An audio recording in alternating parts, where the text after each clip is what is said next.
Hello, I'm Ben. I'm Josh. And welcome back to FPL Graduates.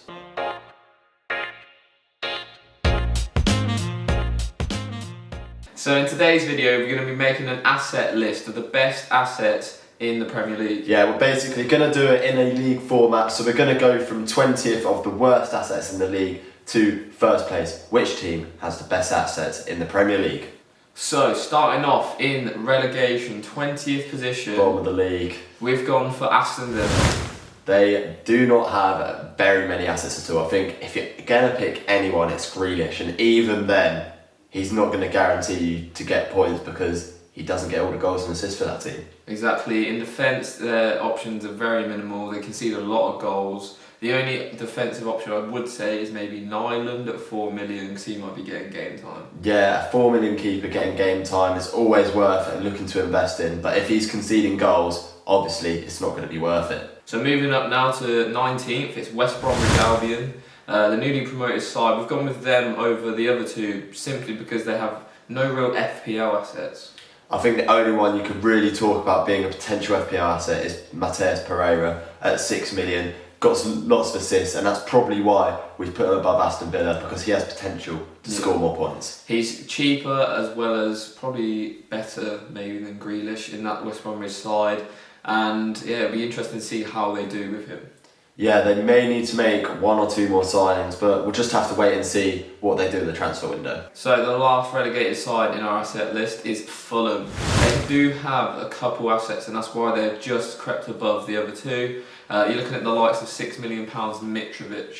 Yeah, he's probably their best player. If you think about all three teams that are in this relegation zone, Mitrovic is probably the asset that's going to get the most points out of those three teams. So that is why they're still in relegation zone, but they're just above the two other teams. So, just scathing relegation, we've got Leeds United, the last promoted team.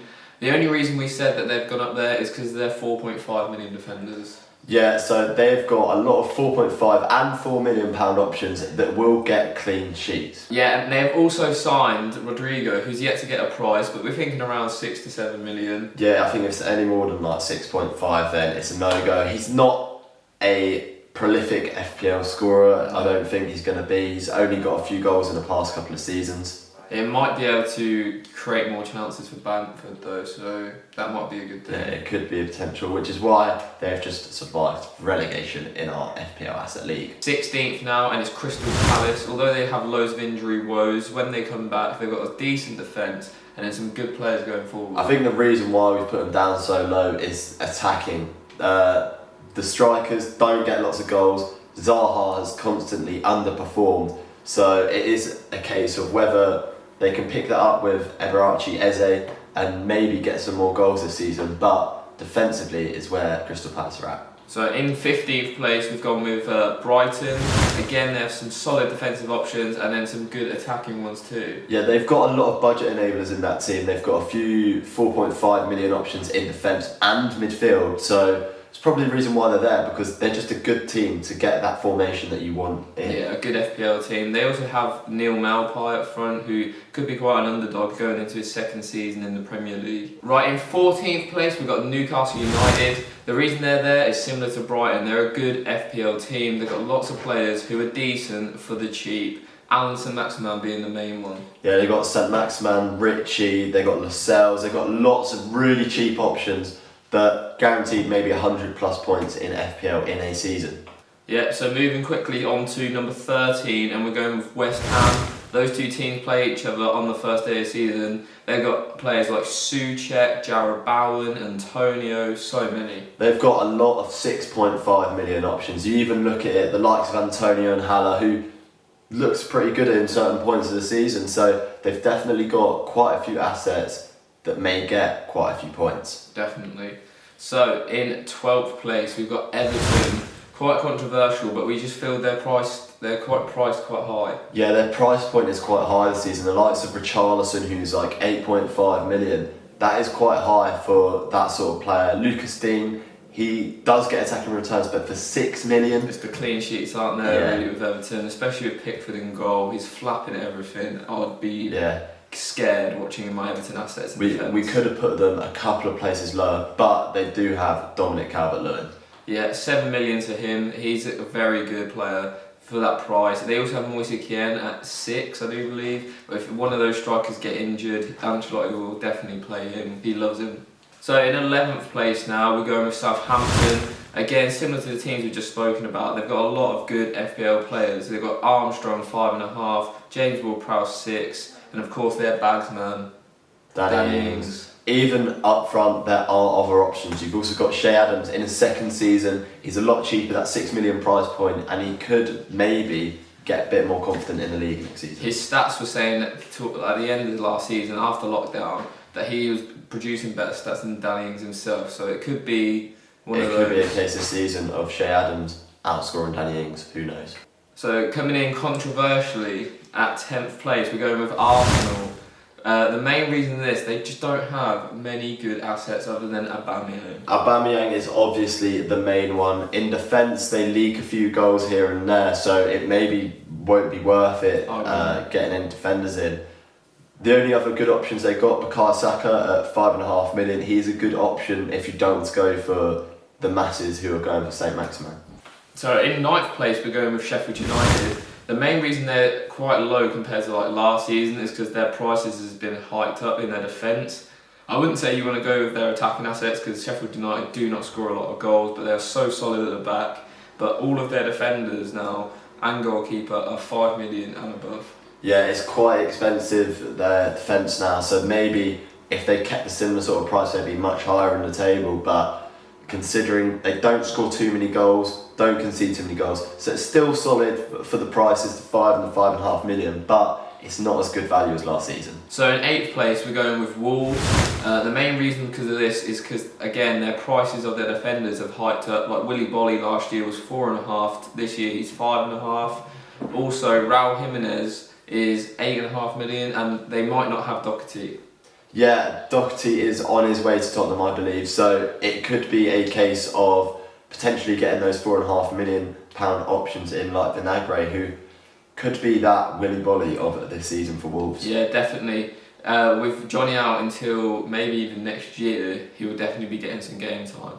So in 7th place, we're going with Burnley. They don't play game week 1, but they have some fantastic players that you should be looking out for. All their defensive assets are quality. They've got like 3 different options for the 4.5 million price point in that price bracket, and you can't ignore them. I think you do have to have at least one of those defenders in your team. 100%. Burnley has a very good defensive side. In midfield, they have Goodmanson at 5.5 million, which is kind of surprising because he didn't play last year because he was injured. But when he played the season before, I think he got like something like 7 goals and 8 assists. Yeah, which is ridiculous. Him and Dwight McNeil in midfield are definitely some differential options that you can go for. Maybe take a 1-week punt on them, see how they do. And of course, you've got the main man up front. Chris Wood, the New Zealand striker, he bangs goals. I'd say he's the best 6.5 million and below striker that you should get into your team. In 6th place now, we're going with Leicester City. So Leicester have played very well last year. They've got a few good talents as well. Jamie Vardy up front at 10 million and a few others. Yeah, they've got loads of options. Again, 4.5 million, James Justin. They've got so many attacking options. Iosi Perez, Barnes, of course Jamie Vardy, even Iheanacho. They've got so many attacking players. They would be higher if their defence was more solid and there was less injuries in that team.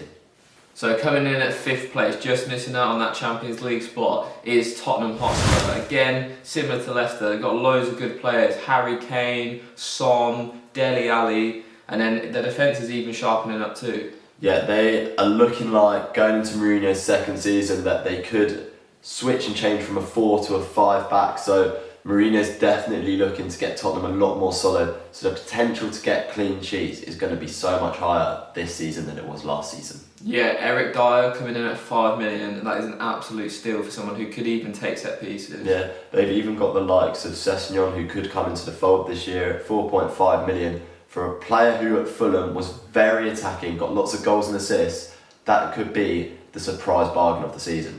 So, 4th place is Manchester United. They played very well towards the end of the back of last season. And in this season, hopefully they can replicate the same. With Bruno Fernandes coming in at 10.5 million, he could be a cheaper option than De Bruyne. Yeah, they've got a lot of attacking players and a very high threat of scoring goals. They could even start to match the scoring ability of Manchester City with the amount of players that they've got in those positions up top. Definitely. Even last season, Martial, Greenwood and Rashford outscored Salah, Firmino and Mane. So it just goes to show how clinical those strikers are.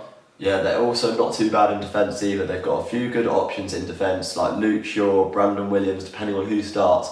That could be another great option for you to have in defence. Yeah, it's a good cheap way to get into the defence. And even have, like, in goal, De Gea is being questionable and Henderson is playing there now, so maybe who plays out of them could be ideal. Yeah, it will definitely be one to look out for to see who will start in that goalkeeper's position.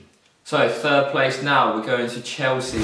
A lot of new signings. It's definitely going to be a wait and see to see who starts playing and stuff, but loads of good players. Yeah, it's going to be a case of hitting and jumping on that bandwagon for whoever hits the ground running, whether that be Werner, Ziyech, whoever that may be. If they hit the ground running, you're going to need to get on these assets ASAP. I think it'll be interesting to see with Chelsea now as well, because they've signed a few good defensive assets like Ben Chilwell and a leader in the defence like Thiago Silva.